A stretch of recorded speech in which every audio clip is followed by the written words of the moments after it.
Assalamualaikum warahmatullahi wabarakatuh. Terima kasih Bapak Ali Ikhwan sebagai dosen mata kuliah Prinsip-Prinsip Sistem Informasi yang telah memberi kesempatan kepada kelompok kami untuk melakukan presentasi. Sebelumnya perkenalkan kelompok kami, saya Ratna Wildayani, Rizky Khairuna, Sakina Nuraini, dan Endar Mahmuda Daulay yang akan melakukan presentasi terhadap contoh-contoh CBIS. Selanjutnya, langsung aja ke materi pertama, yaitu pengertian CBIS oleh Rizky Khairuna. Computer Based Information System atau yang disingkat dengan CBIS atau Sistem Informasi Berbasis Komputer merupakan sistem suatu pengolah data menjadi sebuah informasi yang berkualitas dan dipergunakan untuk suatu alat bantu pengambilan keputusan. Sistem informasi berbasis komputer mengandung arti bahwa komputer memainkan peranan penting dalam sebuah informasi. Untuk saat ini, sistem informasi merupakan isu yang paling penting dalam pengendalian manajemen. Hal ini disebabkan karena tujuan dari pengendalian manajemen yaitu untuk membantu manajemen dalam mengkoordinasikan subunit-subunit dari organisasi dan mengarahkan bagian-bagian tersebut untuk mencapai tujuan perusahaan. Dalam peranan CBIS terdapat beberapa fungsi, diantaranya yaitu yang pertama, untuk menghasilkan informasi yang cepat, akurat, dan terpercaya. Yang kedua, dapat menghemat waktu dan biaya. Yang ketiga, meningkatkan penghasilan dalam perusahaan berbasis ekonomi. Yang keempat, untuk meningkatkan efektivitas dan pengembangan teknologi serta pengembangan personel. Yang kelima, sebagai sumber data. Yang keenam, untuk meningkatkan kreativitas. Sejarah CBIS. Ketika tahun 1980-an dan pada awal 1990-an, perusahaan raksasa multinasional banyak yang menyelesaikan pembangunan sistem informasi global mereka atau Global Information System atau GIS. Namun masih ada beberapa hal yang lain yang harus diselesaikan dalam rangka untuk penyempurnaan sistem pengelolaan informasi berbasis komputer. Di tahun 2000-an, sekitar 2070 perusahaan multinasional akan didorong untuk melakukan perbaikan aplikasi sistem informasi dan bentukan arsitektur sistemnya. Sistem yang pada awalnya didesain untuk mendukung operasi yang tersentralisasi atau tidak tersentralisasi akan menggantikan untuk memampukan perusahaan induk dan cabang operasi sebagai suatu koordinat sistem yang saling terintegrasi. Adapun hal yang harus ditingkatkan dan diintegrasikan secara menyeluruh dalam pematangan sistem informasi dunia ialah peranan sistem informasi berbasis komputer atau yang dikenal sebagai Computer Based Information System atau CBIS. Contoh-contoh dari CBIS. Berikut beberapa contoh dari CBIS yaitu 1. Sistem informasi akuntansi adalah software yang melaksanakan aplikasi akuntansi sebuah perusahaan. Aplikasi ini biasanya ditandai dengan volume pengolahan data yang tinggi.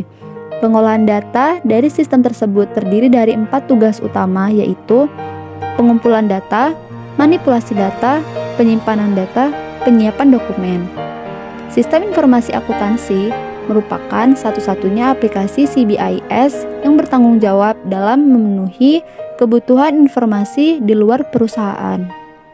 2. Sistem informasi manajemen merupakan pengembangan dan penggunaan sistem-sistem informasi yang handal dan efektif dalam suatu organisasi. Selain itu, juga merupakan sebuah sistem berbasis komputer yang menyediakan informasi bagi beberapa pengguna yang mempunyai kebutuhan yang sama.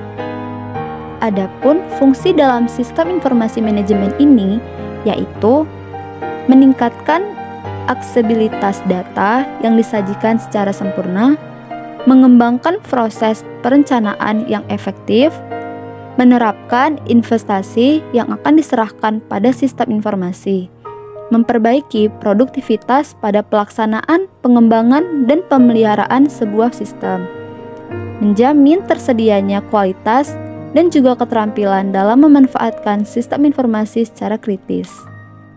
3. Sistem pendukung keputusan merupakan bagian dari CBIS yang digunakan dalam mendukung pengambilan keputusan pada suatu organisasi atau perusahaan. Sistem pendukung keputusan yaitu sistem komputer yang mampu mengolah data menjadi suatu informasi untuk mengambil keputusan kasus tertentu. 4. Sistem otomatisasi kantor merupakan rencana untuk menggabungkan teknologi tinggi dengan melalui perbaikan proses pelaksanaan pekerja agar bisa meningkatkan produktivitas pekerja. Sistem otomatisasi kantor merupakan penggunaan alat elektronik untuk dapat memudahkan komunikasi formal dan juga informal, terutama dengan hal yang berkaitan dengan komunikasi informasi dengan orang-orang yang berada di dalam maupun di luar perusahaan untuk dapat meningkatkan produktivitas. 5. Sistem fakar merupakan suatu aplikasi komputer yang mengandung pengetahuan dari satu atau lebih seorang pakar tentang suatu bidang tertentu. Jenis program aplikasi ini pertama kali dikembangkan oleh periset kecerdasan protesis tahun 1960-an serta 1970-an yang kemudian diterapkan secara komersial selama tahun 1980-an.